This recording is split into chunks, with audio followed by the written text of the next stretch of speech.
What's going on, guys? Noah just checking in with a quick tip video on depersonalization, derealization. I am someone who has suffered from DP since about 2011. It was really severe for 2 or 3 years, became more mild to moderate over this last year and a half, and I've mostly and largely overcome the disorder. But I do have flare-ups when my anxiety and my stress levels become a bit too much for me and I'm not managing them properly because they are comorbid. So whether you are a chronic sufferer or you're someone who deals with relapse days, weeks, or months, like I do sometimes, I do have a tip for you that I think and I surely hope can be of some service to you.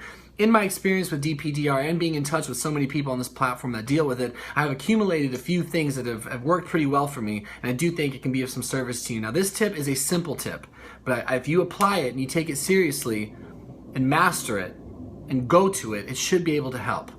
Familiarity is the fundamental word of this quick tip.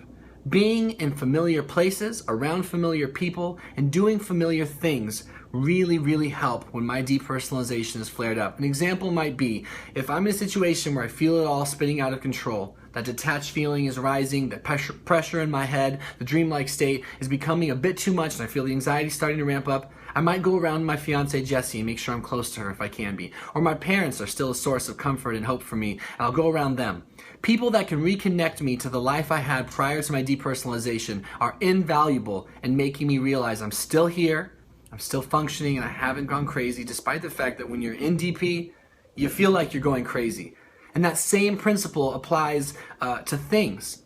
Let's say you liked to build Legos. I have no idea why I went to Legos. But if Legos is something you're into, now it seems like I'm talking to like 10-year-olds, but if you're a grown-ass person who likes Legos, go build something with your Legos. It's familiar, it'll take you back. On a more adult standpoint, let's say I like basketball. So if I take a basketball and go outside and shoot some hoop, that brings me back to a time in my life when I didn't have depersonalization. Maybe that could be gardening for you if you happen to be into gardening. Maybe that could be taking a bike ride for you. That could be reading your favorite magazine or a book. Something you used to do prior to having depersonalization is what I'm trying to hit home right now. That's what you need to go do, because you recognize that. The person in you that feels trapped in your DP knows that the person when you were free of it used to love doing that, and it can help bring you back. And then again, environments. My home is a safe environment for me, closed space. Something in the opposite end of the spectrum might be a crowd of people, a stadium, a grocery store. Those things occasionally can be very overstimulating. When I was really severe in my DP, I just couldn't do it at all. I couldn't handle it. It was too much. But when it does flare up, I know that if I go home, or I go to a coffee house I've always gone to my whole life, or a bookstore, or a friend's house, somewhere very familiar, it's calming. The key here is familiarity, and I don't want you guys to sleep on this simple tip because it really makes a difference. I try to always keep something with me that roots me to my life prior to my mental health breakdown in 2011, prior to the depression, prior to the depersonalization.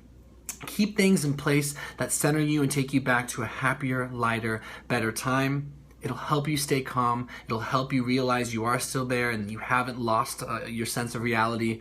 And it'll give you a little bit of fuel to keep fighting. You have to remember with DPDR, especially you long-term sufferers, it'll go in waves. Recovery comes slow. You might go forward 3 or 4 steps and take 3.7 back.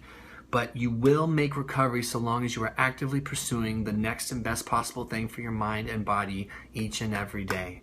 So I hope this quick tip was of some service to you. I hope you're staying brave in whatever you face if you're currently suffering. And if you're in a relapse, go to something familiar and don't hesitate. Don't hesitate.